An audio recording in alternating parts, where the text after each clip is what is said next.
1998, 6 million violent incidents took place in American high schools. What are you? The class of 1999. These androids were supposed to educate the students. Battle droids. Battle droids. To graduate is to survive. Welcome to The Good, the Bad, and the Sequel. This is the movie podcast where we're talking sequels, and we do it in two parts. The first, an interview with an actor or someone involved that made the film worth watching, and the second, a discussion of the sequel, what they got right, what they got wrong, and how it could have been better. Really hope you enjoyed last week's interview with really a legend, Eric Allard, special effects robotics master, just for not even the Energizer Bunny, not even like the sequel that we're covering this week that has some amazing effects in class of 1999, but Johnny Five. He was behind Johnny Five. So it's not like he even told me. I was like, oh, what did you add to it? It was like everybody add a little bit of piece to what Johnny looked like. But it's pretty wild. And the fact that Spielberg, after seeing another short film that he worked on the year before called Pal, and loved that robot, said, hey, you should look into this guy, Eric. And it's crazy that before that, when Eric was a kid, his old man worked for Spielberg's old dad. So like the connection between that, and they never met each other. I asked him that. That'd have been really cool. But you haven't heard that interview? Super interesting, because he was a Green Beret before he did any of the special effects stuff. Truly, truly amazing. If you haven't heard that, be sure to check it out after this week's review of Class of 1999, a sequel to a Michael J. Fox film, 1984, loosely based. Before I talk about Stacy Keach, who must be the king of weird wardrobe. Every movie he's in, he is like so ridiculous. I got to introduce you to my partner in this sequel watching journey, Jamie Riccardi. Jamie, how are you? I'm okay, Doug. Got a lot to say about this movie, though. This makes the school in Substitute 2 look like tame. Like that was only one floor. This place was like just desolate. Like it was like it looked like a prison from the outside. But there's a lot of questions about the school, like a lot. I'm talking about the movie. There's a lot of questions. Oh no, I know that, but I'm saying the school setup and the people in the school and the fact that we see no other teachers. There's not one other teacher in the movie. They should have had another teacher to be like, hey man, these guys are acting really weird. And then maybe they kill him off. But no, it was like they were the only three teachers for 1,000 kids? Okay. I'm going to start off with the good with this movie, and then I'm going to go with the bad, right? So the good, the special effects are great. I looked up oh my God, dude. Well, I looked up the budget, and it's like only like $5 million. Wow. So I don't know how they did some of the special effects with the budget. So I thought that was pretty impressive. But to me, it was kind of a rough movie to watch for two big reasons. One, these are the lamest gang members I think I've ever seen. Oh my God. And we've seen some lame gangs, in some of the movies we did, but the outfits and it really looked like the lame, like they're really lame. Like I don't know, they didn't look scary at all. When they try to talk tough, their voice gets deeper. The main character, Cody, like it's just so it's ridiculous. My second problem I have is, why are they all going to school? Yeah, that's true. The movie is class of 99. They all live together, except for, Cody lives at his house. I think there's only two parents in the entire movie. Cody's mom, and she's on drugs or whatever. Right. Mm-hmm. Okay, so she's not really a parent. And then I think there's another parent. Outside of that, there's no parents. All the gang members pretty much live together. They all have guns and everything else. They're all violent, but they all make sure they get to school on time. You gotta go to school. Well, the school bus picks you up, and it's like covered. It's covered to go through a war zone. School is so important that as soon as Cody gets out of jail, he's going straight to school. Yeah, the government mandates it, and if you mess up there, you'll be back here, buddy. And then he, as he's going through the town, he's telling the rival gang, "See you at school." See you at school. Yeah. Why is school so important? It makes no sense why they're still going to school. So here's a movie trope that since we were right at that point, like right in the beginning of the movie, why is it whenever people leave, a prison, why is everybody like out hooting, hollering, and throwing stuff at them? It's like, are they happy or are they like pissed and they're jealous and like, hey, let's throw things at them like the opposing team in a stadium? It's just like this one thing that's in so many movies, and I wonder if it's loosely based on anything. You know what? You're right. I mean, it happens all the time, and I think it's probably a mix of both, like happy, and jealous. But I don't think this is a trope, and I've never been to prison, but they had guys walking around in towels, like going to their cells, like I mean, in every prison movie, they have the showers and they have the towels. I don't think I've ever seen anyone walking around like they were loosely just walking around in towels. So would they just bring their change of clothes with them? And Cody, I don't think would last in prison. Like, I mean, like he really again, he's the tough guy of his gang. I mean, he's so lame. I mean, he really. You know what he looks like? Again, like just around this era, you got to think of like Parker Lewis Can't Lose, and just one of the guys.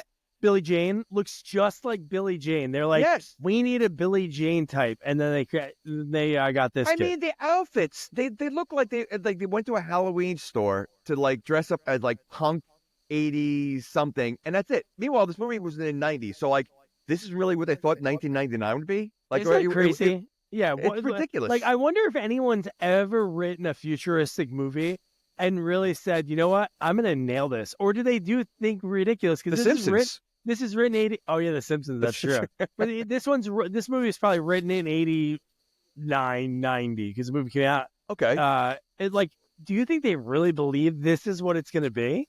Okay. I again, 90s was a big part of my years, and no one dressed like that. They should have had flannels. They should have had like. I mean, they're all wearing makeup, and like they're still wearing those 80s spike belts. And like they look like rock bands. Like it really like. And then you have the brother from Teen Witch. Oh my God! Who's in the gang? How old is he? I think he said he was turning 12. He should not be in the same school. No, so he just be throw in the same all school. the kids in there. He looks ridiculous with a gun and smoking a cigarette. Oh like my he God, has such a baby face. Like he's just so like, and he's part of that gang. Like he's getting beat up and he's walking around like one punch and this kid's down. Like he's standing there. When he gets his ass kicked and you're like, oh, he's really getting pummeled, and then he goes, Cody, I'm in the gang now. What was there? Oh no, the Razorheads were Hector's gang. They're the Blackhearts. I'm a Blackheart for life. It's so stupid. It really. Again, the gang part really just turned like. That's why I had a hard time watching, because Cody to me is not a gang guy. He's a typical 80s comedy kind of guy, not in this role. Like Maybe it was before he went to prison and he left his diamond-studded belt behind. No, because there was no one in any of the gangs that looked tough. They really, none of them. They made those greasy guys in the Warriors look tough, and those guys weren't tough. I did like there was some humility at the end, like which was really cool. Like Cody and when they had the little heart to heart. Wait a second. So you think the two guys that were trying to kill each other the entire movie, that all of a sudden in 5 seconds they could shake hands, hug, and put it all behind them? Oh, no, I'm not saying part of that. I'm like, it was cool that it wasn't that long, that it was that crazy. Because they said, like, I think when they were doing that graphic, they're like, by the 1980s, gangs has taken over everything. Oh, and I think talking about the two guys making friends at the end. No, I was talking about that. No, I'm being serious. No, so it makes it seem like, wow, it was normal. Like, you don't think they're in high school. They're like easily like 17, 18. So you're telling me like middle school, when he says like you were cool in middle school. So that means 3 years before it, they were all nerdy, normal people. They're still nerdy, normal people. What are you know, talking but about? now they're gang members. Oh my I'm gosh. guessing 3 years ago, maybe things were normaler. No, I think they throw the word gang loosely in this movie. Yeah. They're not gang members. I mean, first of all, they're awful. Like, I mean, they get beat up by the security as soon as they walk into the, like, they really don't do anything. Oh, that tough. druggy. They don't do anything tough at all. They really I don't know. And like the fact that he says, oh yeah, and back in middle school, really, So these two middle school dorks became the leaders I know, of their but dorky it's crazy gangs. how like in 3 years it went I like know. okay. I know. Maybe there are no teachers. I wish they would have referenced that. They just said these are like, because the opening scene is Stacy Keach with his ridiculous hair, and he's talking to Malcolm McDowell in a boardroom and introducing his cyborgs. But you know what name they call it, which is even dumber? Battle droids. We prefer them call them battle droids. Well, because they were military droids. Yes, they were. And that's why. So, but okay. So since you bring up Stacy Keach, and by the way, Malcolm McDowell reminded me of Sting. He looked like Sting in this movie. Yeah. You know, but so Stacy Keach, love him, great actor. Worst haircut I think I've ever seen in a movie. Why is his eyes like that? Because they made you think he was something else. He was a robot. I know. 100%. They ruined and that's what I was thinking the entire time. And that would have been a good flip at the end of the movie. Like, all right, you know what? Because otherwise, why did he have weird eyes? Like, that made absolutely no sense to his character whatsoever. And Kilpatrick made us know that he was not a robot because he ripped right through it. Oh my gosh. Yeah. I mean, okay. And you know what? It's funny. I feel like the robots acted more human than the actual humans in this movie. I mean, they're smoking. The one weird teacher, I don't know who he was, smoking a cigar. Why is a robot smoking a cigar? Like they can't, like, you know, if you go to their house, they got nothing in there but one bra. And why is she even wearing a bra? Yeah. Why is she even wearing a bra? And you know, I mean, it's just so ridiculous. Yeah. Well, that's how Tracy Lynn found out. Oh, girl, a woman just doesn't have this. Oh my gosh. She's great, man. Fright Night Part 2 and My Boyfriend's Back and this movie, and I'm sure a little bit, but then I felt like she fizzled off. Maybe she just didn't want to do it anymore. She's in like some really great roles. And I love when we first see her. This like goes back to what I was saying, like we saw no other teachers. We also saw no other normal students until that moment. I was going to say that she is the only non-gang member in that school because everybody else is wearing the colorful colors, paint, and all that stuff. She's walking around. No, first of all, why would he's the Malcolm McDowell is the only other parent. So you have the drug parent of Cody and Malcolm McDowell. Why would you bring your daughter to the school? Isn't that crazy? I didn't even think of that. You put your daughter. There has to be a school somewhere else. Of course. Well, clearly school is very important because every gang member shows up on time. Yeah. And they're sitting in class. Like they're actually going to class. Unless they're on too much edge. Unless they're on too much edge. That was the heroin. Whatever. I don't even know what drug it was because when John P. Ryan like shoves it into the guy's mouth, like you don't, maybe it's something you snort because we didn't really see. Did we see somebody do it? The mom was trying to do it in the one scene when she was trying to steal it. No, Mom, get your own drugs. It's so stupid. It's so dumb. But yeah, I mean, and he's the principal. And as a principal, why would you want to go there? You know you have no control. Get another job. Get another job. But bring your daughter there. Like the only normal dressed kid in the entire school. She should blend in. She almost gets raped the first movie. Oh my God. First time she's there. Like, at that point, you're like, all right, homeschool. Yeah, I know. And Cody saves her, and he's like, all right, I'll let you off with a warning. It's like, really? So ridiculous. Yeah. How about just the fact that you have a movie like this that, like you said, $5 million budget. And again, it's not like these people were top stars at the time, but you get great actors. You know, that's why I think it's so good when movies do that. Say if you have $4 million for like your actors, and it's like, man, let's get one great guy and then fill in the rest.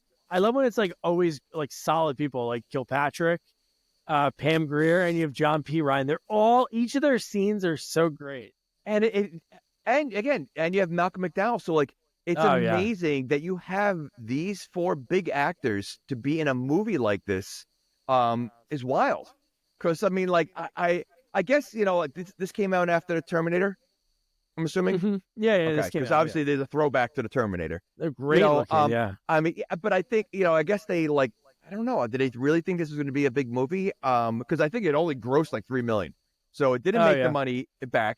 And it has nothing to do with the first movie, nothing. Yeah, it's like Munchies and Munchie. Okay, so the first movie is 1984, so. Are they taking the future from 1984 and saying this is what the future is going to be like in 1999? Oh, I don't know. That's funny because that one did come in the same year. Yeah. Right, so that would be the only thing I could say, or that maybe because the movie came out in '90, and this is 9 years later. Yeah. Like, I mean, it seems like they went back in time. Yeah. It's ridiculous.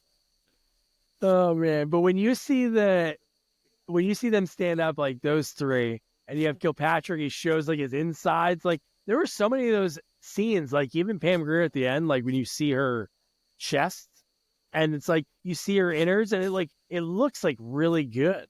See, when they open their mouth, yes, and that was very cool. Like I said, the special effects are great, but they have flaws. Like it seemed like the weapons that they're hiding, their hands have to fall off. Like, I know. What's the point of that? So I think that, everything else is so great on them. Why couldn't they build something where the hand doesn't have to fall off? Yeah, and become pure robot. Yeah, because it's funny, you see his arm like having to like break. Yeah, and then the gun is like right here, so it'd have to shoot his own hand. They all have a hidden weapon in their hand, but in order for it to work, their fingers and hand and skin have to come off. Oh, I can't wait to talk about that. Seems like a fail. That seems like a fail. Yeah, I love John P. Rhimes, but we'll get to that. But I love that, like again, in the future, like education's so important, and because of the gangs that keep the gang activity down. So, Dr. Forrest, Stacy Keach, he was the lead of the Department of Educational Defense, and oh my god, dude! And just everybody's so. There's a scene in this movie. I'm gonna say now because I don't think I wrote it down. So it's when they all get to the house, when they suspect somebody's at their place where they live, and they all get out of the car, and John P. Ryan is no joke, just staring at Pam Grier's ass. He's like watching her go up the stairs, and it's like she looks great in this movie. She looks great in this movie. I mean, she's great. Again, it's such a weird thing because, like you said, there's only 3 teachers, but in the same time, it only seems like there's 40 gang members, 20 in each side. Yeah. So that's literally that could be 3 classes. So they just probably just rotate between the 3 teachers. That's There's the only no kids other in little school. kids. There was only Angel. Angel is the only littler kid. Like everybody else is like 16, 17, 18. He's like 12. You know what these gangs remind me of, like in Hook? They remind me of like Lost Boys who made their own gang, and that's really what it is. Like again, they're not menacing. Like you throw them to another town, they're gonna get ripped to shreds. They're gonna eat up, but in this town, it's middle school versus middle school kind of thing, and that's literally what it is. I want to know where they get all the weapons from. They have a lot of weapons, and that they shoot in nightclubs up in the air while people are dancing. Well, ridiculous. I mean, this complete. Yeah, they're shooting in the air at nightclubs, but they're making sure they go to school on time. That's I said, again, that's the biggest question in the entire movie. Why are any of them outside of the daughter going to school? Yeah, they should have made it more extreme. I just thought in my head how funny it would be if they were like all partying, shooting their guns, and like an alarm goes off, and then it's like, okay, guys, gotta go to bed. I got school tomorrow. And it's like they almost are like for 12 hours a day, they're all thinking about school and whatever the time would be. But oh my god, dude, just the stuff they were doing. How about Cody? Like just thinking about it, it's almost like everything about Cody is different. He doesn't dress like them anymore. Even his car is the only normal car because when he gets back and Hector is it normal though? It was an old farty. Was it like a Cadillac? Yeah, but it doesn't have like armor on it. It's like a normal. It's just a car. Everybody else like. Hector's car looks like something that like a battering ram. They look like parade floats. Like they look like they're trying to be Mad Max in this movie, and they're nothing close to Mad Max. It literally looks like they're like all getting ready for the town parade, and who can dress up their car the best, and that's basically what their cars look like. Did you notice that when they were driving away, like when Cody, it's when Cody went over like a little jump sort of. And then there was a car that he bumped into and tilted over. And then that's when Hector's gang... do you remember what he says? He said, I'm going to be late to school. Oh, yeah. Oh, dude, he lands. He's bloody when he crawls out. But just before that, when they were finding their guns, they were like not even hitting the car, not even coming close. But then there would be like a random explosion in the field. Like the guns weren't even being shot over there. It was like... Oh, none of them were good at shooting. None of them were good at weapons. I mean, they're literally it's so ridiculous, But they had like the meanest. I mean, they had machine guns and I think shotguns and like they had every weapon possible. Like where, Yeah, and they didn't kill anybody. No, they didn't. They didn't. So out of all those bullets that were shot, like grenades thrown, nothing. In that scene, there should have been mass murdering. I mean, on both sides. Like, I mean, they were pretty close quarters, and they're shooting not one hit. Like the three teachers got everybody, but no one else. So do you know? Like thinking about the Razorheads, I wonder why they're so angry at him. And I think if you notice, the main guy seems like he's with the blonde, but the blonde has like a old thing with Cody. Because when he gets back, when they first have that interaction, she's like very like snappy at him, and then the other guy, that's when he's like, "We're gonna have to kill you if you don't want to be with us." I'm like, whoa. I thought it was maybe like a middle school argument that just carried over. Maybe it could have been. Remember 3 years ago, you put that whoopee cushion under my seat? Took my Pokemon, and you never gave it back. Yeah, I never forgot about that. So ridiculous. Man. Oh, yeah, and what the line was, the girl Donna, when she's talking about, like, when they first talked to them again, when Cody's like, oh, I went out of the gang. And her line was, Cody, we really hate to do that. Because they were like, they're going to kill him if he leaves. And she's like, we really hate to do that. It's like, what the hell? And then he walks past them, and he ignores it and walks right past them. So they have a threat, and then he just walks away. You're like, oh, shit, I thought he was going to do it. I thought he was going to kill himself. I was hoping that he was so scared he'd run or something. He did nothing. Isn't he their leader, though? It seems like he was, and he left, and then number 2 was in charge. Maybe. I want to know why he's in prison. They never say, right? No, but it was something that related with school. Something he did at school. It was definitely something like that. Oh, he skipped the class, and that's why they all go? Yeah. You skip a class, you're going to prison. He was like 5 minutes late. That's it, man. I mean, because how long was he in prison? Did they say? Was there a time period? Well, he was in prison. No, I know, but how long was it a month? No, I don't know. They didn't. Well, what if it was like a day? I was gonna say, it can't be that long because he's still young. I mean, so how long could it be? But I mean, for the fact that they actually threw him in looked like a pretty crazy prison. Serious prison. Oh, yeah. So I mean, you skip class, but you're going to go to general population. Yeah. That's how much they're going to scare you. Say, what are you in here for double murder? What about you? I was 5 minutes late to class. Oh my God. Man, school's important, man. How about like Stacey Keach when he gets to the school and he's like tiptoeing around and he goes into the janitor's closet and then he starts walking downstairs that we don't see really where he's going. And it's like a full science lab. Where the computers, everything. Because they look like they hired Stacey Keach to bring his robots there, right? Including our pal Lee Ehrenberg, who plays one of the doctors. Yes. So they hired him, but they built a whole computer, center to bring that in there. Like that would be ridiculous. When you have security somewhere, it's usually great when you have more than one camera. Now they might have more than one camera, but for us, the viewer, however they set up like the set, it was all the same. The TV showed everything. It was the same shot on every TV, dude. Yeah.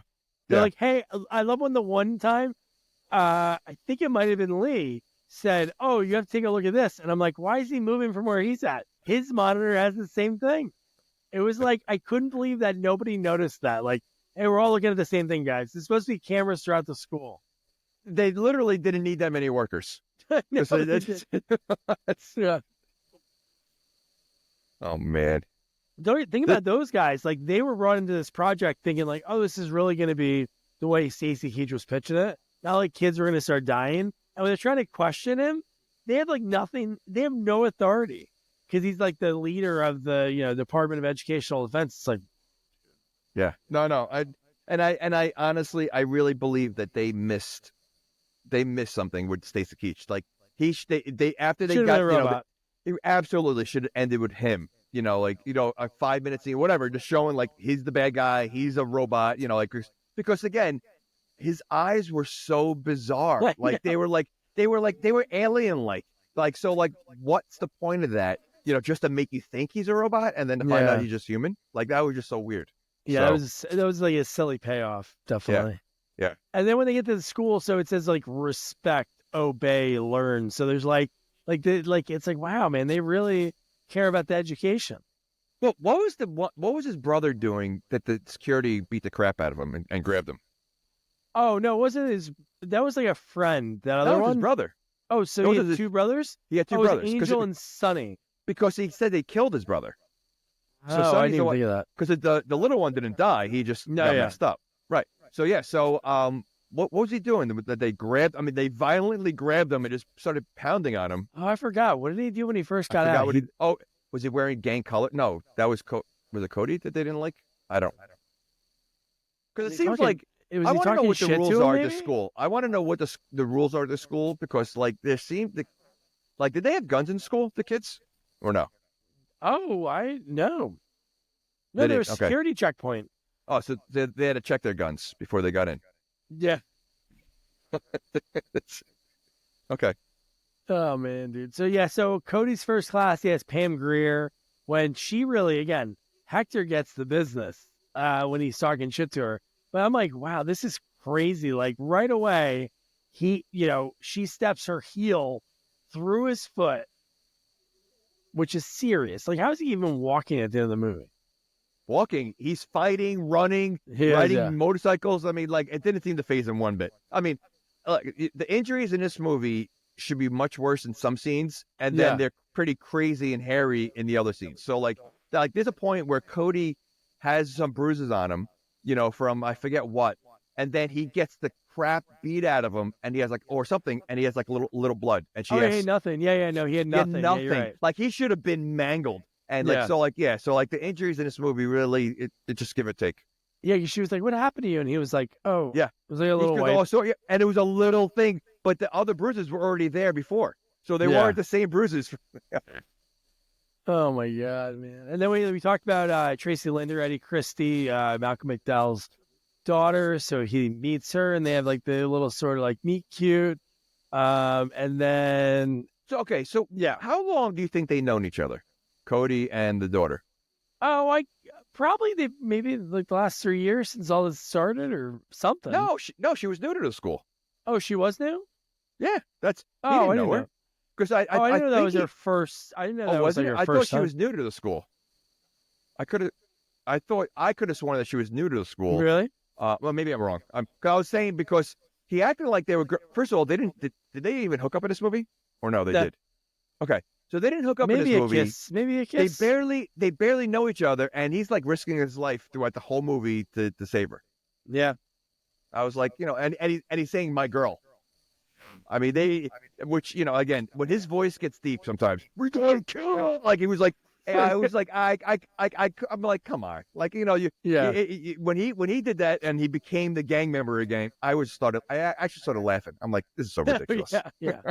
Some of the outfits the gang members wear are like so ridiculous. Oh man! So now Cody's next class after Pam Grier steps through. Is John P. Ryan, man. Oh, my God. He's the most psychopathic one in this movie. Yeah, He's absolutely crazy, Yeah.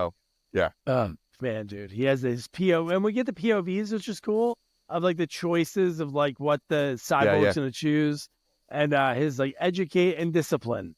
And they're not listening to him. So like discipline is chosen. And then when he talks about like, and it's like corporal punishment, and he starts spanking the kid. Well, he's spanking him, and as someone said, is corporal punishment still legal? Yeah. That's Leanberg does. Yeah. Right. Okay, so we have the extreme violence everywhere else, but they want to know if spanking is legal. That's the one concern that you have. That's the big concern. But like that was kind of a weird choice, like the spanking and very the way weird. he did it. I love that he was stepping on the other guy to keep him on the ground, and it's just like. And they moved it the way they did the camera work. They probably like fast forward a little bit, so it looked like a robot. Yeah. It was like, oh well, my God, it's funny. I think what makes him so crazy is because he looks like he could be like a woodshop teacher, right? Like Kilpatrick looks like he can mess people up. Like he just has that look. He's huge, but he looks just like a normal nerdy teacher that could work in woodshop. But the fact that he's just a violent, crazy guy, makes it even better. Yeah, so Hector's really getting his ass kicked. He's like Oh. scared now. And it's funny when he got back to his seat, he like moved a little bit. He has bullets around his neck. But I how know. does he get through a He metal detector? he had the rope. He had the Rambo bullets. Yeah. How does he get that through security? Oh, you don't have your gun. I guess you can't use it. So There's gotta be something you can still do with it. I wonder if, because I could have sworn someone else had some kind of weapons in the school. I'm sure they did they go through a metal detector? I know they had security. Okay. Yeah, it was a maybe metal they did. detector. Yeah. Okay. I think Cody couldn't get through with something. It ended up being like a belt. I forgot what it was, but yeah. I mean, okay. His brother. Did you see what he had on his earring? What his earring was? No. His brother's earring was the mainframe of a computer, like the chips of like inside the computer. Really? So it was a computer board. That's what he had dangling from his ear. Computer board. Okay, but so again, the outfits, what they wear, like, are they trying to make fun of because I don't like. Were they trying to be serious with like these gangs and taking over the school? Because again, the outfit we talk about, the outfits look ridiculous, the makeup and everything else. I mean, he had a computer thing hanging from his ear. That was his ear. That's silly. Oh, I can't believe I missed that. Yes. I wonder if that's like cool. It looked like it could have been a Christmas ornament. Like that's really what it looked like. You know, so. Oh man, dude. Then this is when Cody. The next day is when Tracy's like getting raped by two of the gang members. Cody shows up, basically like saves her, and then Kilpatrick works him a little bit and then brings him to the office. Yeah, it's funny. At first, I'm like, this guy looks so familiar. Like I didn't realize it was Kilpatrick at first. And I'm like, and I'm like, I couldn't believe. And okay, how he took him right to the office, but if Malcolm McDowell said something as if like it just happened, like, but he said something like, what did he say? And I wrote it down. Oh, the boy nearly ended up in the hospital, like that he was beating up. Oh yeah, or something like that. Barely hit him. Barely hit him, but he literally just. How does he know that? Because immediately Kirkpatrick grabbed him, brought him right to Malcolm McDowell. No one else was around there for the other kids. Like, so how did he know what was going on? Nobody even found the body yet. The body's not even found yet. He didn't even hear what happened. He just brought him there. So how did they know what's going on? Unless they have cameras there, which I don't think they do, because we clearly saw they only have have one shot. Yeah, whichever one the cameras, whatever one camera they're allowed to use at once. Just he's so good. Then how crazy he gets when the next class is gym, and he's like, he's like wants to wrestle in him, and then he's just like, oh my god, dude, beating the shit out of him. Well, the minute you see a gym teacher walk around like in a tank top or sleeveless shirt and he's jacked like that, I'm not taking that gym class. No, not at all. I'm out. Anything else? Typing? I'll do typing. And the first day of class is is this the first day of school? Like, did he get out of prison and go to the first day of school? That's a good question. They don't mention anything about that. Maybe prison is like summer detention. School. No, detention. Oh yeah, maybe. Because I mean, like, it almost seems like that. Like, first of all, it seemed like there should be detention throughout the school. Like, how many kids would have that? But I mean, maybe because we don't know how long he's been there. It almost seemed like it wasn't the first day of school. Like that. So I wonder. You know what? It might be detention. Prison. Well, they were teaching. You go there for a day. Yeah, they were. Yeah. No, I was gonna say they were teaching subjects. lessons then. So yeah. Okay. Yeah, I didn't think about the time period. It's just, man, the fact that like he's like wrestling him. I know. Again, I know it's just one day, but it's like I'm not saying I would tolerate a teacher like being like that through one day, but it's like, who are you gonna tell? Who are you gonna tell? That's true. There's no parents. Yeah. The security beats you up before you get into class. Yeah. So who are you gonna tell? I mean, they work you up a little bit. It seems like you really have no choice but to go. But again, I just wish that we understood, like, even in the crawl in the beginning, the motivation of why these kids are going. Like if you don't go, the security comes to your house and beat you up, something like that's why you have to get to school. So I don't think they have a choice. I'm surprised that Cody's still standing by the end of the movie, because the what he goes through and gets, I mean, just the wrestling part. He got lost. He should have a broken leg or something. He should have a broken rib. like something, because Kilpatrick wailed on him. Like, Oh you my know, God, dude. Yeah. And his buddy, man, when his buddy is Oh, all my like gosh. on edge already, and then he goes to get his gun and he brings it out. And, okay. He had a gun. Oh, dude, he should have No. went. Yeah. No, the fact that there were guns in, how'd he get the gun in? How'd he get it through? So there were guns. I said it. I knew it. So that was the one gun, yeah. There. Okay. All right. Why have a metal detector? What are you stopping? Did they have a metal detector or just a security? They did. No, they had security, and there was like a metal detector people were going through. Well, Because they were like somehow he had a hassling gun. people, and oh man, How ridiculous. Okay, there's a loophole. How ridiculous that he had a gun in there.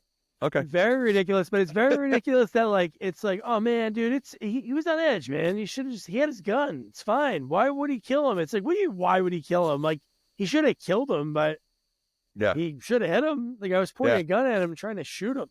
Oh my gosh, ridiculous. Snapped his neck like a twig, and he was the dead. The killing of the students are like crazy.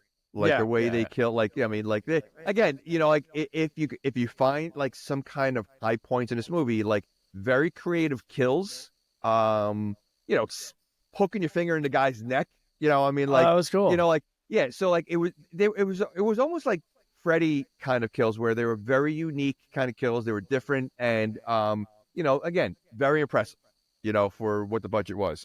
I wonder if, you know, those three stars, because they made some decent movies up to. I mean, I don't know if Kilpatrick was made a, you know, a name of himself. That's when he was first starting. That was early. Okay, so Stacy Keach and Pam Grier definitely made some movies. Malcolm, you know. Oh yeah, McDowell, this was probably maybe this is a little lull in her career because she was big in the '70s, right? And maybe this like a lull just before like she started doing Tarantino and like Jackie Brown. So. I'm thinking that maybe they have a relationship with the director or something, because the director did Commando. I think he did Commando. Oh yeah, Mark Lester. Yep. Yeah. So I mean, I don't know, because I mean, how much money did they get paid for this? I mean, because they're three big stars. So I'd be curious, like what they made for this movie or why they did it. I don't know. Maybe it was a quick buck. Filming like 30 days. Maybe I don't know. Maybe it was a super short. It's funny that you mentioned the Commando thing now. Because I noticed the name, but I didn't think about it. Because I think he wrote Commando as well as directed it, just like this movie. I wonder if he wrote the one-liners, because we get a lot of them at the end. There are one-liners. The Cody ones. And Commando came out first, right? Yeah, Commando is 86. 84? Yeah. Like, 86. 86, yeah. Okay, so this is pretty close to Commando. Like, you know, what, 90, so 4 years? I mean, so... Yeah. What a difference. I mean, you know, like... You know, I'm amazed, because I mean, I have to be honest. This movie wasn't easy to get through. It took me a couple of sittings to watch it. Yeah. I haven't done that too often. Yeah, no, I know. No, it's sometimes the movies are like that. Even if they're not actually bad, it's just very slow and like dry. But there are like the teacher scenes are like really good. I think it's more of the gang things that I'm like, I don't know how this movie could have been done without that story somehow. I don't know.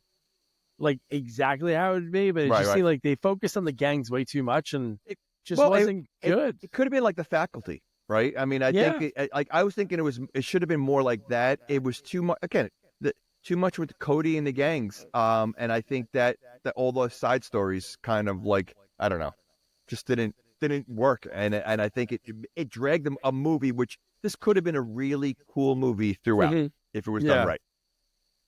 But Keach, every time he's in it, which he's not in the movie really a ton if you think about it, like the scenes wise. So maybe he shot his like super quick, and the other people mostly have like those individual scenes. But when they were seeing the kill, when Kilpatrick snaps his neck and he goes, amazing play. And Ehrenberg's like pissed at him, but Keach is like so happy. Cody wants to, you know, at this point, like, defend Mohawk, but it's like, I don't know, dude. I don't know if you can defend him. I know he shouldn't have snapped his neck, but he had a gun and he tried to shoot someone. Yeah, no, I mean, you're right. I mean, it's I don't know, it's crazy. And then wasn't one of the teachers smoking a pipe? Yeah, it was John P. Ryan. Oh, okay. Why? He's a robot. Know. Yeah, he's a robot. Like he shouldn't even want to smoke a pipe. It comes with being a history professor. Maybe it comes with the kit. It was just like little things like that. I'm like, they made these robots too human. Like, I mean, the fact that there's nothing in their house, no food, right? That so was they don't. funny. Okay, so they don't need food. They don't need food. They have batteries and WD-40. And WD-40. That's what they need. But they want to smoke a pipe. Yeah. But they don't need food. Okay. All right. That makes sense. Oh man. So now we get to like his discipline because Sonny shows up late. He's high on drugs. Oh my gosh. Christy's trying to be kind and help him. John P. Ryan rips him out, dude, when he's like going to your locker, like if you saw somebody do that, you'd have to kill him because he's going to tell somebody, hey, he used his hand like a knife. That was pretty cool, though. That was cool. Definitely cool. Yeah. I mean, this whole scene was very cool. I mean, the fact that he made him swallow all the drugs, I mean, like crazy. Yeah. But then that's stupid. Why does a robot need to take a memento? Again, it's the cross. The fact that he really took it, I'm like, oh, you shouldn't have just maybe took it and threw it somewhere. Not like took it back to the house. Like it's in the drawer of a room that they don't sleep in. Yeah, I know. These battle droids probably sit in those chairs to recharge or hang out. Again, there's no food there. There's no food. I mean, so like, why? They should have pretend food. That'd been great if they had like just the boxes or like props and just be like, hey, you never know. Kids would snoop. Kids snoop on their teachers, especially in this society. The minute you walk in a house and there's no furniture, there's a question right there. And again, just the bra laying around. Yeah. So she has no other clothes but just one bra. She's like, it's just so stupid. Do they change? No, I don't think Cody changes. The gangs don't change. They all wear the same clothes the entire movie. That's why I question what's the time frame, because they literally wear the same clothes. Everybody wear the same clothes the whole movie. Even stays at Keach. I don't think he leaves the school. That's why I think he should have been a robot.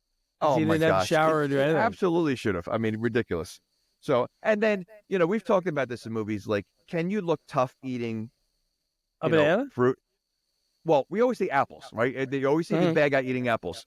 You don't see a bad guy eating bananas too much. No. Or drinking milk out of a wine glass. I was going to say. At a restaurant, a fancy restaurant.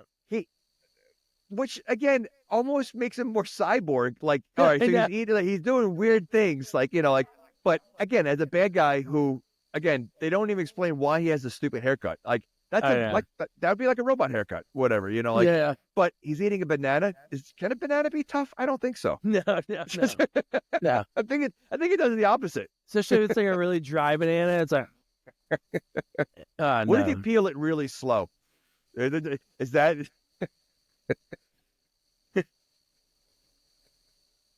But yeah, and then he's drinking milk. Why? Like, what was the point of that? That was weird. That made me think he was a robot. I was just like, it's a really weird thing. It's like almost like his system isn't too up to date. It's like, what do humans order? I'll have milk in a wine glass. Think about it. If you were taking a client out to dinner, you go to a nice restaurant, and then they order milk. That'd be weird. Would you like walk away from the deal? Or you think he's a cat, a large cat, or a cyborg?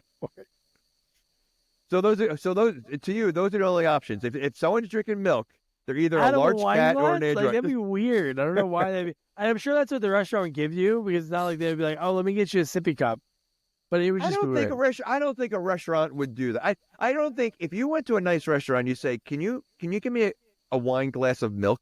Yeah, I think they would say, milk. Get out right now. That's what. Oh, what 2% do you have on tap tonight? Or you taste it. Oh wait, is this skim milk? No, I can't drink whole milk. You gotta get skim milk.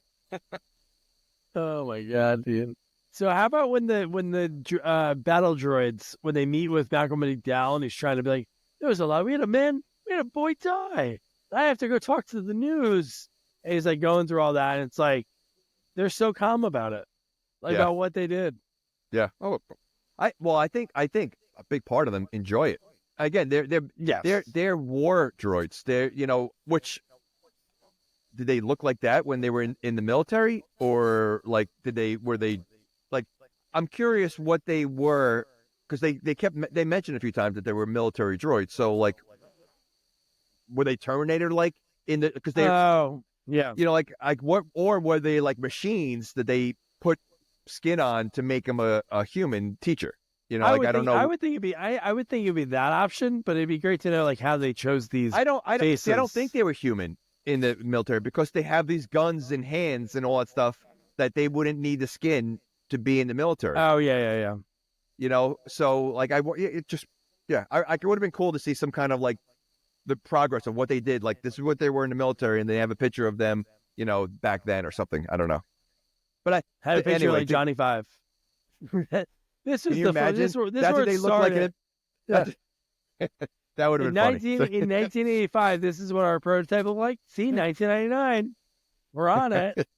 That's funny. We have all different shapes and To sizes. answer your question, I think they enjoyed because even later on when they were like going after them, they seemed to enjoy going after the kids. Like so, I think they enjoyed the killing part. They love. Well, they set up a gang war. Oh my they gosh! Do the old like throw my voice kind of thing for a gang war. I was kind of confused on that whole gang war thing at first because I just thought I thought they were going after people that were close to Cody and trying to get him mad. I didn't realize they were playing one against the other, and so just because the gangs all look the same, like they all dress so stupid, you know. So I wasn't putting two and two together until Cody, you know, walked out of the house and got all mad and. Was Angel gone? Angel was gone the night before. That's when the gang war got all set up. And then they put the other guy in a flame. You know yeah. So then that set up that. Yeah. So, but again, back to Angel.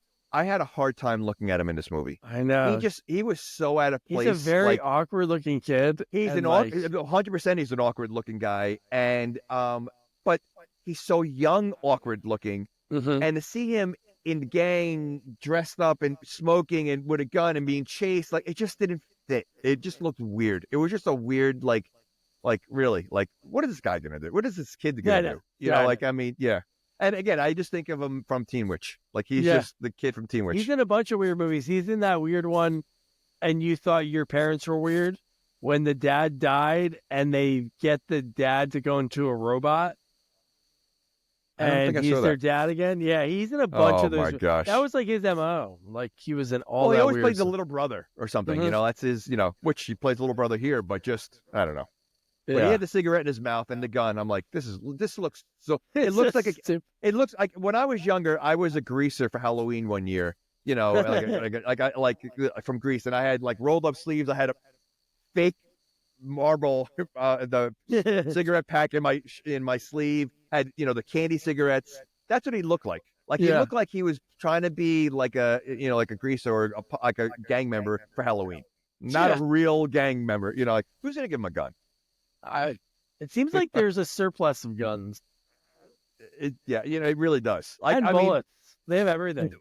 Where are they getting it? The fact that they have security that's so big, like so clearly, like there's definitely armed police or security around.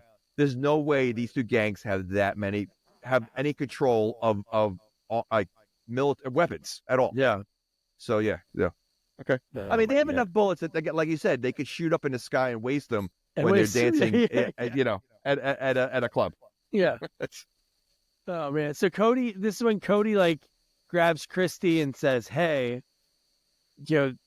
let's go talk to your dad." And it was like, "Oh, hey, this is Cody." And it's like, "Hey, he killed my buddy. I know he did. Saw he had his necklace, and then he blew him off."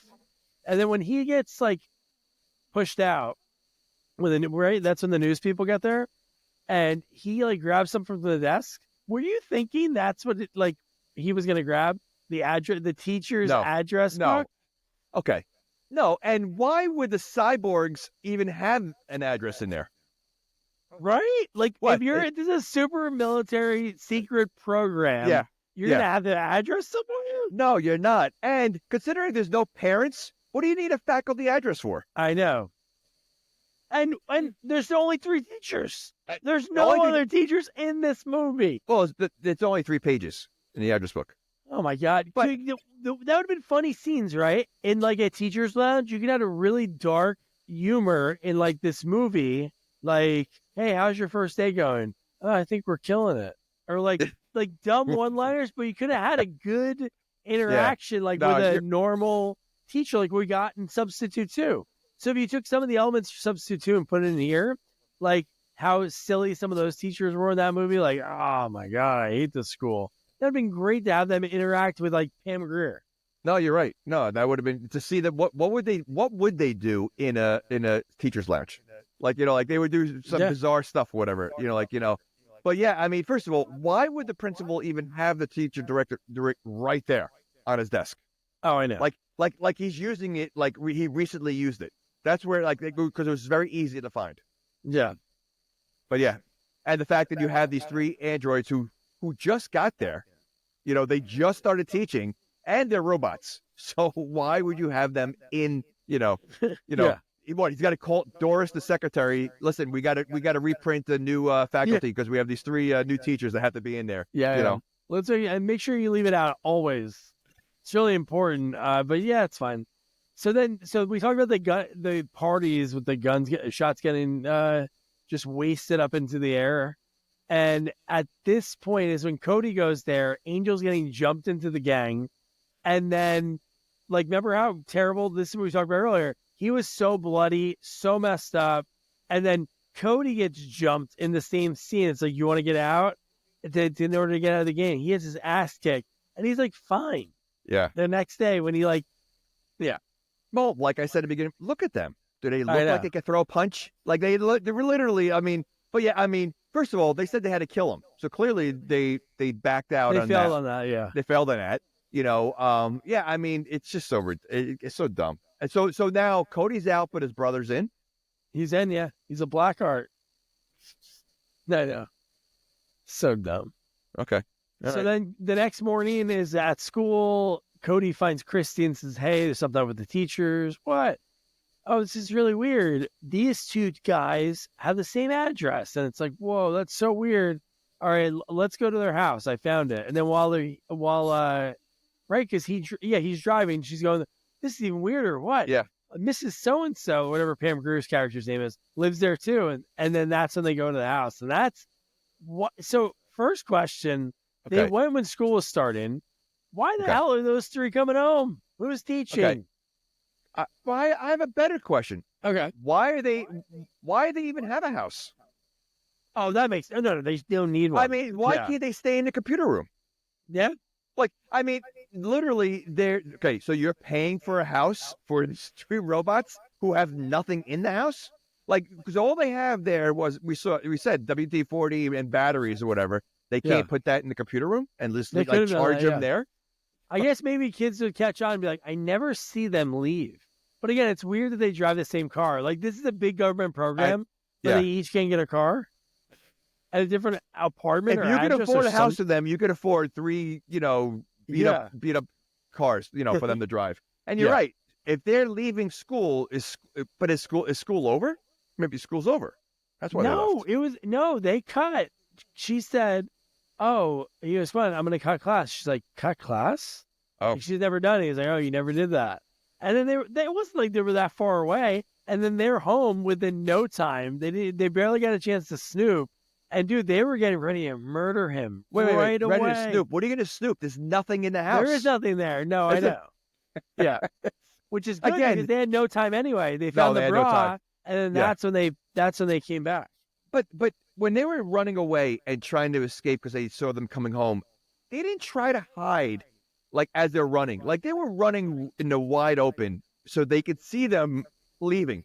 Because clearly, Pam Grier went on the balcony and saw both of them saw their face, who they were. If you're escaping somewhere, wouldn't you go behind the bushes and try to get away so they don't see you? They're just wide in the open. They didn't even try. Yeah, and then when they go inside, I love John B. Ryan. It seems like we've been invaded.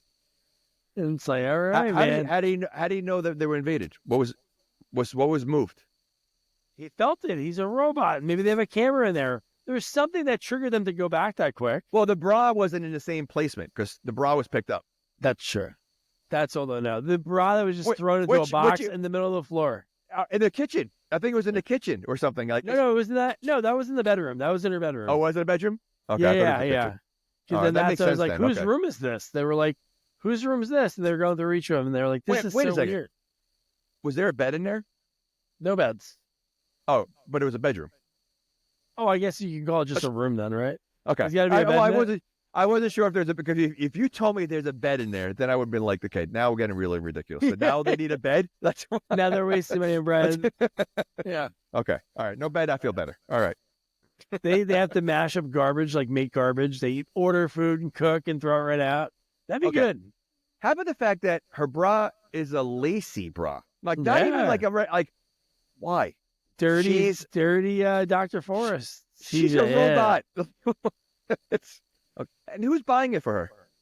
Is that Stacey Keach? Then I can understand the lacy bra, that his pervert, that he wants the sexy robot. He wants to be a robot, so that's why he has those things. He's pretending to be a robot this whole time to get with her. That's his end game.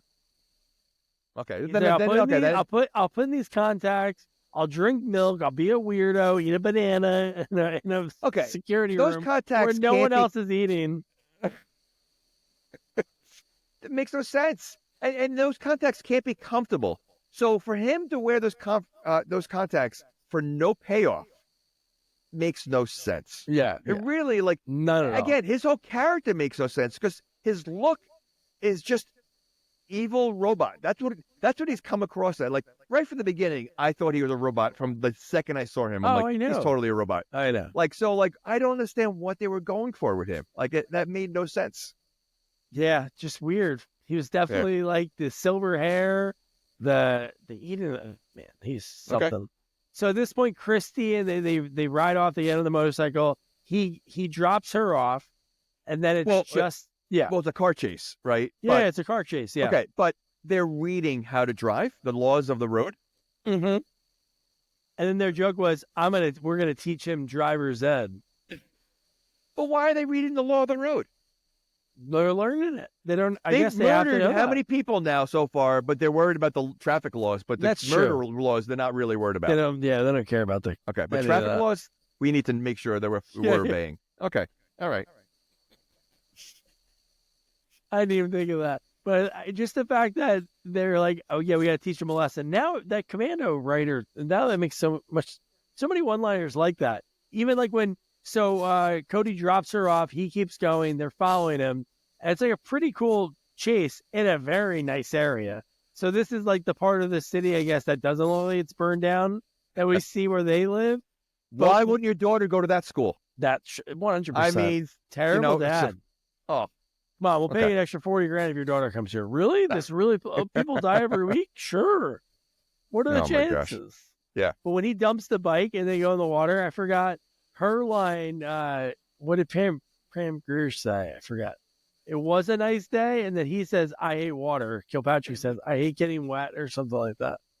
Was there a sign telling? Like, I missed this part, and I was wondering. There was a road that went right into the water, but I don't remember seeing any kind of blockade or sign, danger sign saying, don't go down this side. Yeah, there was a blockade on the left side, which is where he dumped his bike into. But yeah. Okay, so there's nothing. So, like, I mean, clearly other people could have went off that road easily. Yeah. Okay. All right. But not walk out of the water like these three people do. That was pretty she funny. Says, nice day for a drive. He says, I hate water. Yeah. So if those are wait, you consider those one-liners? Oh, I I'm not guess saying they're great. I'm not saying they're great. I'm just saying, like, before any action that they describe to us the feeling of it. Like, there's not like just seeing something. The guy who gave one-liners to Commando wasn't available, so they had to use his younger brother. Because the one-liners in this movie. Yeah, the ones at the end are funny. Because they have to do with them being like what their teaching career is. But so John P. Ryan, as soon as they get out of the water, they're like soaking wet. They stumble out, and John P. Ryan says, "War game." Because then, what do you suggest? Because it seemed like he was the leader. Because they looked up to him. Like a lot of the questions were like, "He's what the craziest one." He's definitely the craziest one. So he has the craziest weapon. This is wild. Yeah. But when so he says war game, and I'm like, oh, what's war game gonna be? And then at this point, I'm like thinking before, like I wrote this down before the scene happened, and I'm like, are you gonna kill Angel? Like, is that what you're gonna do right now? That's what I thought. Because he uttered a line right around that point he said, war game, is it because Kilpatrick said, I just want to go to Cody, I'll kill him right now. And he goes, no, we have to be smart. No more individual attacks. And what did they do?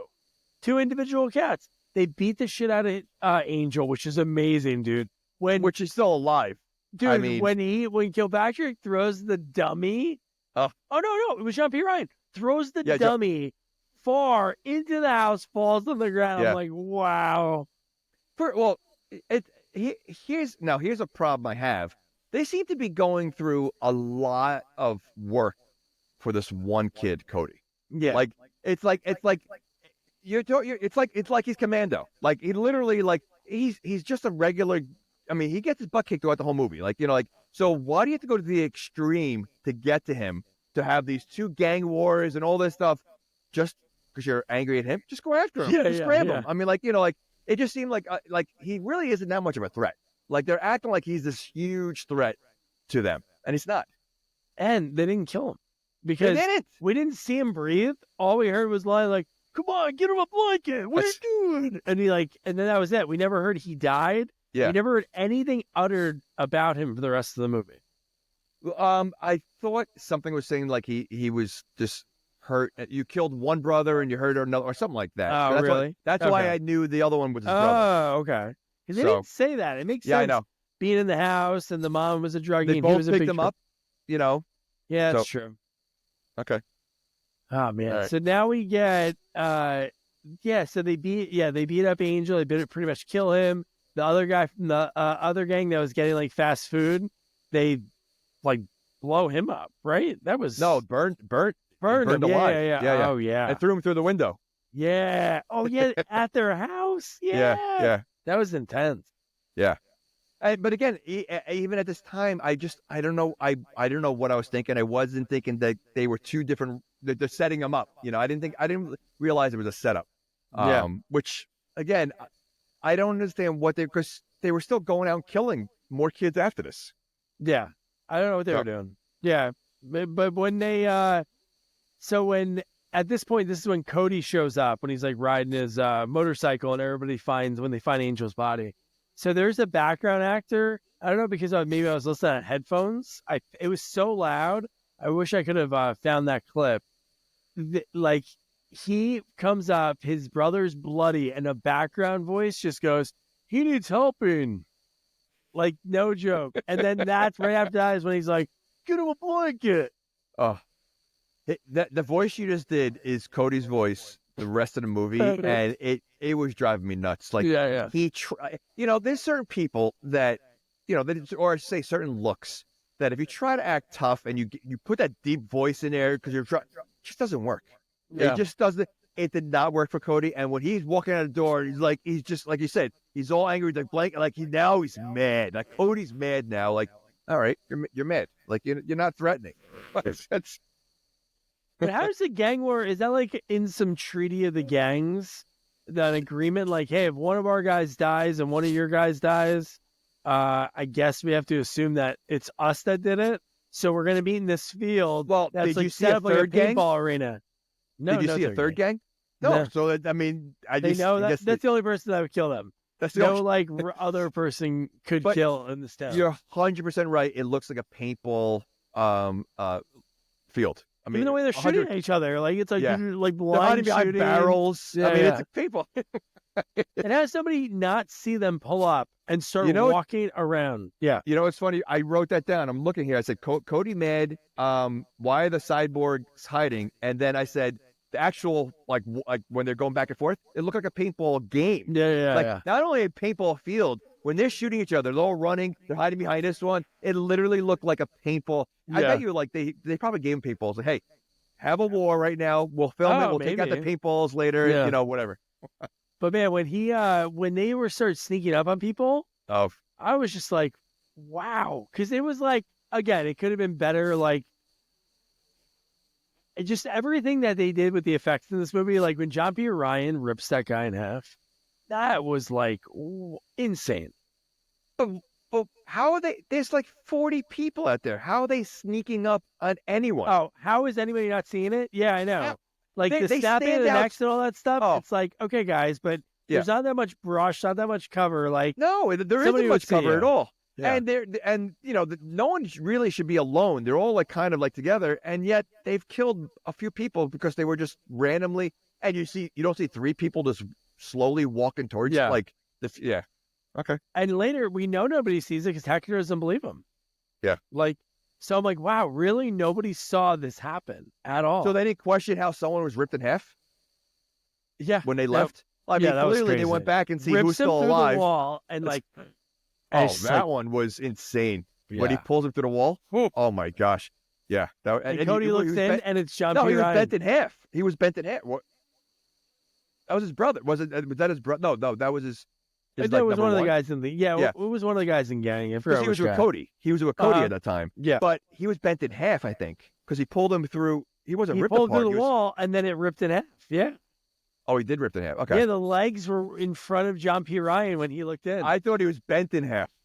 Then No, like, he punched through the wall and pulled through and Yeah, snapped okay. him in half. all right. Yeah, no, he's insane. Ridiculous. Yeah. Okay. And they're doing all this because they're mad at Cody. Yeah. Or Okay. not even that. It's more of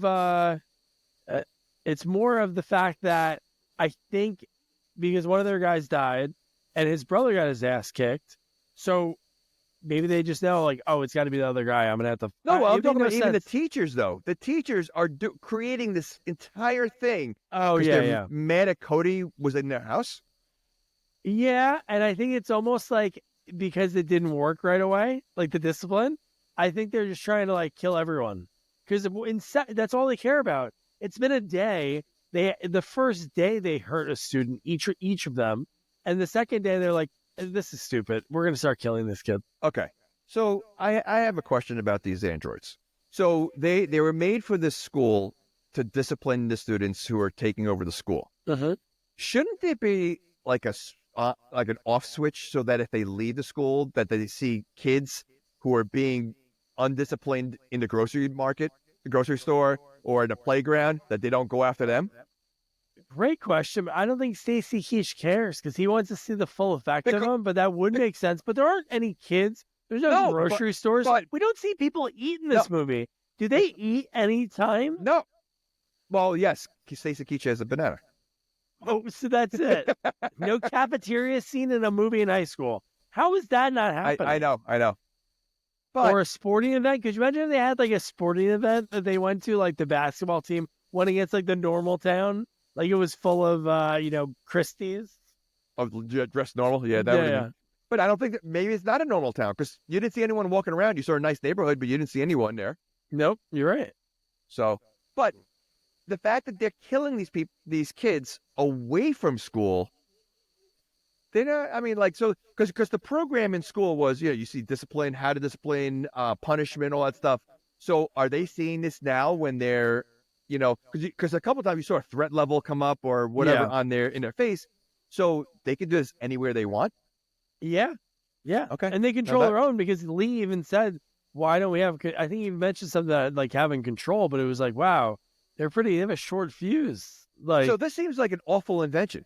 I mean, the fact that if it'd be one thing if like the minute they step out of school grounds, they freeze. And it's done. Like it's like an invisible dog fence. Like that's how it should be. yeah. They're only, but the fact that they can go wherever they want and still be on their watch, that's pretty insane. Yeah. And the fact that like Stacy Keach is like excited when they sort of fail. He's clearly a psychopath. I mean, Yeah. just by looking at him. But he's But part what- of the Department of Educational Defense. So you think like, oh, that's what he cares about. But it's like he really he's using this system No, he wants murder. He wants more. He wants more murder. to make a military weapon. Like that's what he's trying to do, which is crazy. Yeah.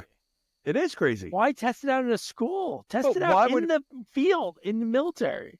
Absolutely. And then why would Malcolm McDowell be okay with this? So dumb. Yeah.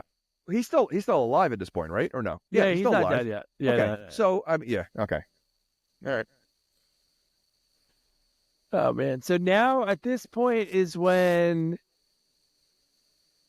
I'm trying to think of what the school. Oh yeah, so school starts the next day, right?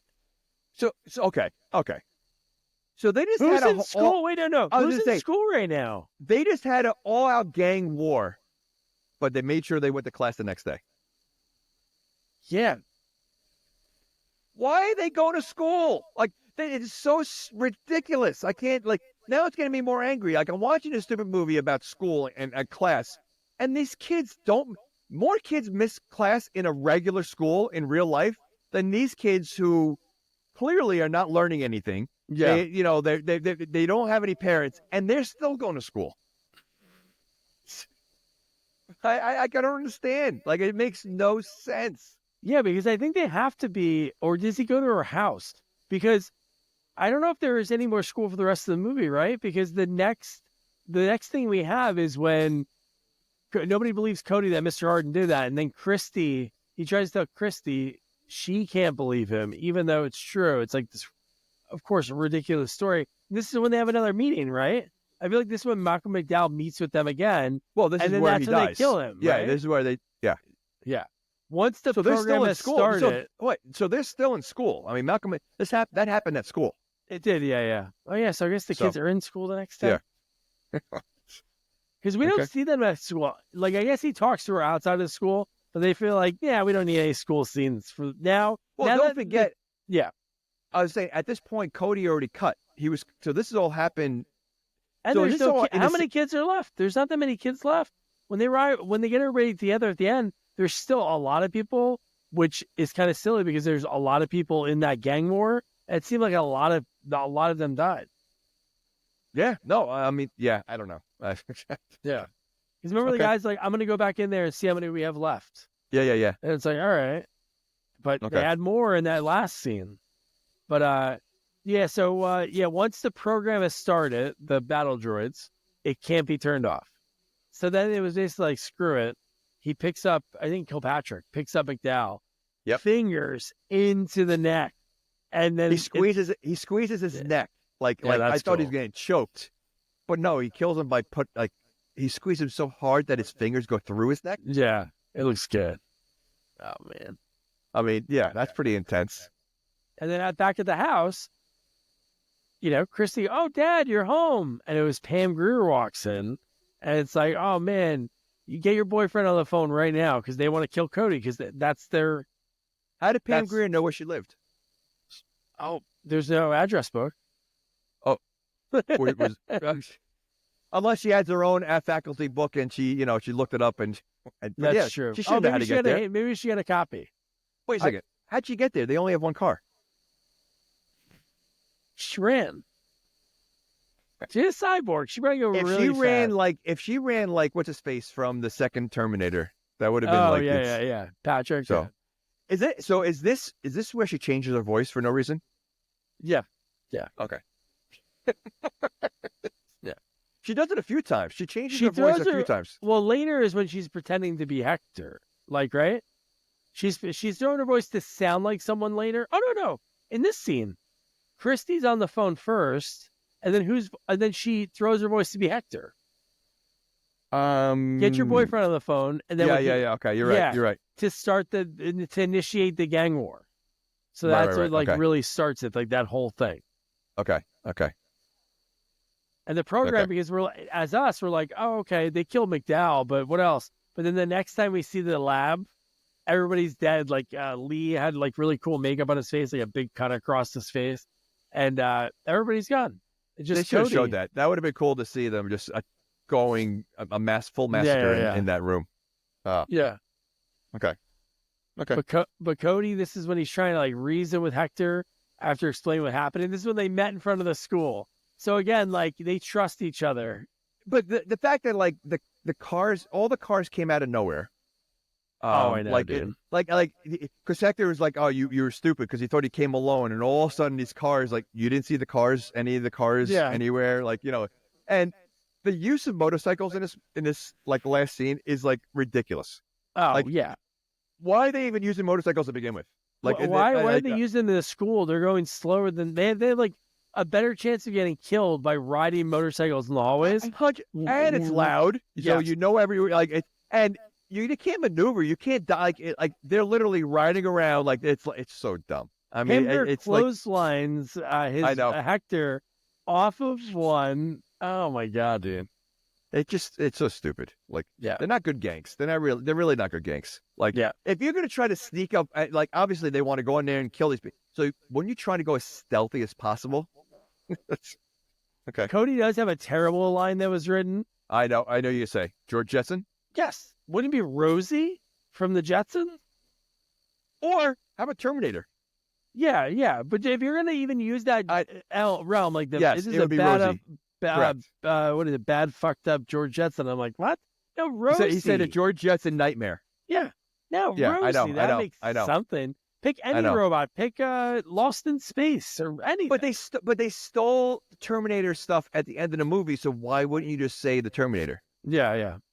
You know, No. because even what's his face melted a little, which almost foreshadows Terminator 2. He did some Yeah. Yeah. So but yeah, okay. Maybe that's how Cameron got the idea. I was gonna He say, was you know what? watching They this want movie. to steal my first Terminator. I'm gonna steal some of their stuff for the I'm second gonna steal Terminator. their melting face. Okay. So now they're. This is the part where I mentioned that when they were, reminiscing about their time when they were boys and back in junior high. So corny. But man, out of nowhere, boom, Pam Grier comes out, and dude, when they're stabbing her insides, and we start seeing it, and we see like the green glue, like goop that's coming out of her. And what they say, acid. bionic tatas? Yes, because you see them. It was like, wow, they added that in here. Well, she had to put a bra on something. That is true. They had to add the nipple. I mean, it's so why? And I think we discussed that in Jason X, right, with the robot. Like, why do you have to get so detailed? Oh, I know, with robots. Like, yeah, okay. Oh, and the nipples kept falling off in Jason X. Yeah. So this has to be a Stacy Keach thing. He goes because he wanted breasts. I need nipples on that. That's the only way I'm gonna. These cyborgs aren't perfect yet. Yeah. I mean, I think they're perfect with their weapons that they choose to have on their hands.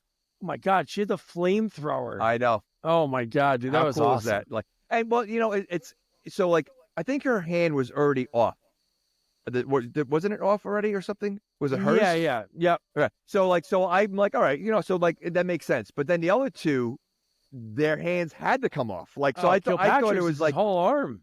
Yeah, it was just so weird, like weird choice. But but it was cool that they each had a different weapon. Like it wasn't the same. They all just had guns. So yeah, the flamethrower, that was crazy. Oh, dude, how about Kilpatrick pulling a Death Wish 3 at the end of the movie when that kid was like running away and he just rockets him through the window and you see like the bike and the kid flying out. Yeah, no, absolutely. And then again with the flamethrower, that's probably how she killed that guy that they threw into the house. Oh yeah. Oh yeah, there must have been. Yeah. Okay. Unless there was a flaming barrel that happens in this community, probably 24/7. But yeah, oh my god, dude. At this point, I thought it was like John P. Ryan. The way they were treating him was like he was the final boss. Because how about like when he finds Christy and he goes to Hector? Oh no, it wasn't Hector. This is a different guy. And he says to him, "Hey man, oh no, was it Hector?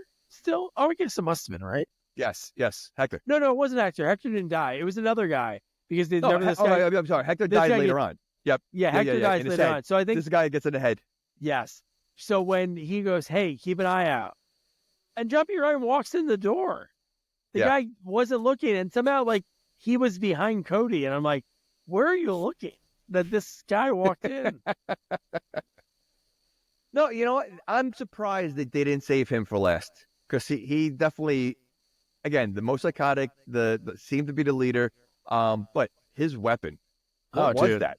What was it? It was a claw with a drill in the middle. But when he got on the guy, and the guy was like, "Hey, what's going on?" It was like, and you see, and he's watching it in slow motion, come like slow in his head. Like, can you imagine that? Like, and Cody was watching this whole thing, right? And John P. Ryan was mocking him. He was like, "Ooh," he was making the sound that the guy was making, and then the claw. And you know what his line was? "I love to mold young minds." Oh. And he puts a drill right through his head. Okay. But then we figure out right away, how do these things die? he shoots a gun. He puts a gun in his mouth. He blows his brains out, and he's gone for the rest of the movie. So it's like, okay, they understood that, but for some reason at the end, the very end with Kilpatrick, they forgot about that rule. They're like, oh, a bus can just run him over, and that's it. Which the bus had keys just sitting right there. Is that of course? Is that how buses work? Like if you go to a bus lot, the keys are just sitting there. Well, nobody wants to drive a bus anymore. They and every town advertises bus drivers because nobody wants to work just 3 hours a day. So maybe they do just leave the keys just in case somebody's bored. They're like, I'll pick up the kids. You're right. I'll take it. You're right. But man, dude. So Cody finds Christy. They're getting out of the cage, and and then this whole thing. Pam Grier's there, right? Isn't Pam Grier shows up? Yeah. So right when they're getting him out, that's and she's when we see her all of a sudden now making just robot noises when she walks. That's all she does. Yeah. Oh my god. Because it's just to show again that they're all cyborgs. Yep. And then that's like they find Michael McDowell dead. And then that's when they find, and then Pam Grier shows up. They're in the science lab. And then that's when he says, guess I blew that course. And then everything blows up. And it blows her up. Yep. Well, is this the axe scene? He has the perfect throw with the axe. Oh, on her, right? Yeah. Perfect throw. Yeah. I think I mean, listen, I know we do axe throwing now at these places, but I don't think he landed that on the first try. Never. Even Jason Voorhees landed that in Friday the 13th, the 2009. I can see him. I mean, you're talking about an android, so it has to be like a perfect hit on whatever it's supposed to hit, perfectly. I don't see him, and Cody doesn't look like he can even throw a baseball. So. I guess there are no baseballs. There's only axes. That's the only pastime that they have. But okay. So at this point now we have, I guess, Kilpatrick is left, and Cody tells Hector, keep him busy. Oh my god, dude! Do you want that job? I don't want that job, but I wouldn't stand in the open. He stands way in the open one time, and it's so bad. No, I would say no. You keep him busy. I'll get the bus. Yeah. I mean, there's no, So, keep him busy. But then he's able to get the keys, even though it's not that long. He gets the keys. He flies up the stairs with Christy, and they run him over. And you're like, oh, wow, this is great. So he's ran over, and then there's... Wait, you thought he was dead? No, I didn't think he was... I didn't know the last guy's going to come back. It was just like, okay. And then the bus explodes, like... What was on the bus to make it explode that much? Like, no, that made no sense either. No, I know. Didn't he? I thought he put something. I thought he did something. He did something. Did he have explosives or something? Or I think he set that explosive up. Gasoline. No, he had gasoline. I think. Or something. Okay, it was right when they got off the bus, and then it exploded. Yeah. And so this is where you get the dumbest part, because again, in movies, they're robots. You don't know just because it worked on John P. Ryan's guy. What if right now you're not there and somebody's fixing it, or there's like a backup or something? But when they're like, hey, we're gonna walk around and see which one of our friends aren't dead. You know what? Drop gun. It's like, really? Wait until tomorrow. I would say, wouldn't you leave? You got the girl. Get out of there. Like, why are you I wouldn't go so far away. Like, at that point, no, they're still hanging around. Yeah. Well, good. This is what happens when you hang around. Yeah. Oh my god. But yeah, dude, Kilpatrick looks so cool. The stop motion animation, the robotics, the way he moves, it looks... His big eye. Yeah. And just some cool scenes, because I was thinking, wow, that's really amazing for them to do. But like, have him actually have scenes with people, not like just it by itself. Like, that was pretty cool. And like, Keach is still alive, because we almost forgot, like, hey, where's this weirdo, milking a wine glass? And he asks Christy, and to me, it makes zero sense. I know, like, at this point, what happened to Kilpatrick's a android. I'm sure it's malfunctioning at this point. But that it would kill its creator like that. I know. That was he saw a threat. It was a threat he saw, so that's why. But at this point, I'm still thinking Keach is a robot, and it's going to come out now. Like, that'd be cool. Yeah, so, wires, just have wires, man. Something, just I mean, and so It was crazy. But you know what? Again, for the $5 million budget, I mean, I was surprised. Like Kilpatrick looked great. Like it was just awesome. It was a cool. Yeah. Yeah. Man, Hector was so done in this part because when he says like drop your guns, like you guys don't have weapons, and he stuck the blade out.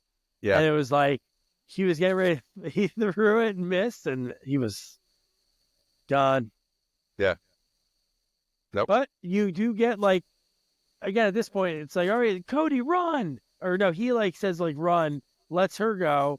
She starts climbing up a ladder. Kilpatrick's like, I'm going to kill her first. Like he wasn't even thinking about Cody. Gives Cody enough chance. Again, keys sitting and everything. A forklift has the keys in it. And he's able to get to it. Yeah. Why is there a forklift at the school? Great question. I don't think there was anything in that room that there was would have no been construction. right? There was nothing going on. But a forklift, once again, with the keys in it, sitting right there. Just happened to be a forklift right there. Yeah. And perfectly, he is able to start it. He runs over and he kills him. And what's his line that he has? After this craziness is going on, he has him on the forklift and he's like spinning him around. And then he goes to the girl like, hey, wrap the chain around his neck. Wraps it around his neck. Which again, why not, while he's pinned already, grab a gun, shoot him in the head? There's got to be something around. Oh, no, Keach had a gun. Grab his gun. There's been guns throughout the whole movie. You're going to tell me you ran out? Well, you know what? If you didn't go on your motorcycle, you probably could have carried more guns. That's true. That is true. But, you know, maybe he did it for the one-liner. Have a nice stretch, coach. So stupid. Yeah. Oh, my gosh. And then at that point, when they're leaving, you're like, all right, cool. And I think this is such like an 80s thing. Like, just quick endings, nothing. The ending is complete 80s. Like, yeah. I was like, that's it? An 80s track that was like, come today. And then well, that's the school. one thing with the 80s music, you know, to movies, you know, like I don't know if some of them are made up bands or not or whatever, but they always had like good songs like that. That are just, you know what? And they always seem like they were written for the movie. Like, it fits with what I mean. Like songs that are, you know, the movie might be bad, but you know what? They're going to have some kind of kick-ass song that's in a, you know, as lame as it is, it's still a good song kind of thing. Yeah. But that was it. So that was Class of 1999. Jamie, would you recommend someone to watch this movie? I'm very torn because, like I said, I had a hard time looking at it. I would say if anyone wants to watch it, how long's the movie? An hour, 2 hours, or an hour and a half? 90 minutes. Okay, 90 minutes. Yeah. I would say go to the 45-minute mark or maybe even the hour mark and then start watching. Yeah, or watch just like, if there was a best of the Cyborgs. You know, the last half hour, I would say. You know, so fast forward an hour. You know, get to the point where they're out of the school, ready to go in there, and just see some of the special effects. I mean, the movie's awful. It was hard to watch. I had to watch it a few times. Yeah, the gang stuff was really slow. Corny. But just see, you know, I mean, if you just want to see some cool special effects, watch it. But otherwise, I would say no, it's not necessary. I wouldn't watch it.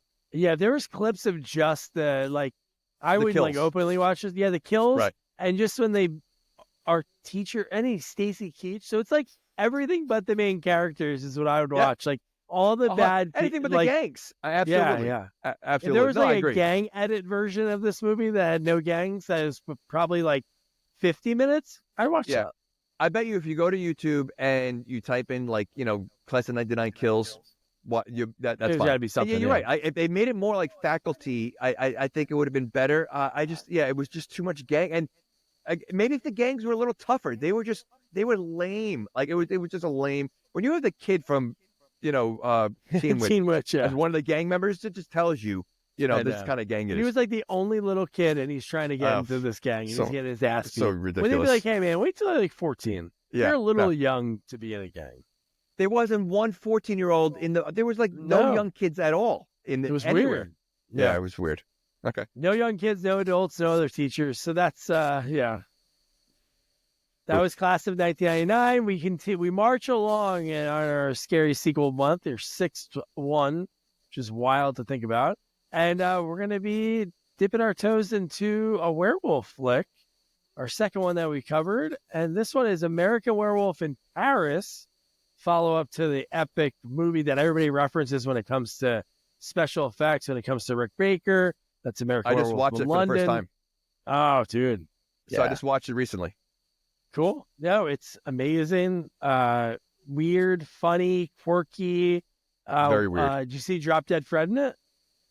He's at the Where bar. did he He's play? in the bar scene. He's in the Oh, bar really? scene. He's like, no, he has No. one line when they walk in. It was a very weird movie. It wasn't what I expected. Like, it was just very different. So I never saw the second one, so I don't know how it's connected or who's in it. But I think it was it's just werewolves is what Okay, it is. so But it is cool. There is some fun special effects. And again, what's cool about this movie is it came out in 97. And in the movie, it's right around that weird time of like, do we do practical or we try this new special effects thing? So it is cool. They do like different transformations. Some are practical, and then some are like computer CGI. So like some is dated, some's not great, but cool cast, really cool soundtrack. So and you get some young people. I'm trying to think who's in this movie that's really young. What's her name from Happy Gilmore and Modern Family? Yes. Really? She's in this movie, yeah. Our guest for it, actor Alan McKenna, he has an amazing story about his career. He plays a lycanthrope in this movie. He's not in much. He has a line in the club scene, which I believe is the opening sequence or an early scene in the movie. And he was somebody that never wanted to act. There was a girl that seemed like he might have fancied from Australia. He grew up in London, and she wanted to do like a bar play because that's the thing that people do out there. And they did one. They put it on. She said, Bar "I think play? yeah, just at pubs they would do it, but at their dive bar they would never do it." That's cool. But she said, "I think you should be the lead." And he's like, "Really?" She's like, "Yeah, I think you have a lead character." So they did it. He didn't want to do it at all. They sold so many tickets that they had to do two viewings. So by the second one, he was in love with it. Like he didn't want to do the first one. Once he did it, he fell in love. And it's funny, like he was in a lot of shows that are like the London shows that are monster here. So he was in like the London Cop show. That was like the big one. A lot of the soaps he was in.